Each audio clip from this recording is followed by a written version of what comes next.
Let's say you're in your 50s, the only child, and one of your parents died peacefully in bed. Do you even know how to plan a funeral? Well, I'm assuming you don't, so you've come to the right place. Today, I will be giving you a step-by-step guide to planning a funeral. Disclaimer, if you are triggered by themes of and loss of a loved one, this video is not for you. Step 1. Contact the legal rep. If the deceased planned out their funeral beforehand, they'll help guide you on what to do next. Step 2. Determine financial arrangements. You might be broke, so you can't possibly pay for the funeral yourself. But wait, your parents might have left a pre-arranged plan to pay for it. Step 3. Decide form of disposition.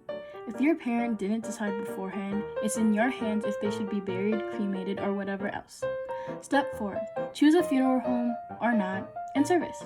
If your parent wants to have their funeral by a beach, so be it. If not specified, you must find a funeral home to host the service. You must look into the services each home provides, such as religious or military. Step 5. Select the casket, urn, or container. They can be put anywhere really, just make sure to respect their wishes.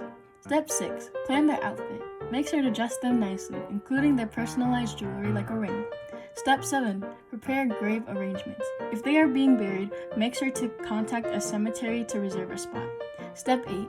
Decide on speeches, music, or other celebrations.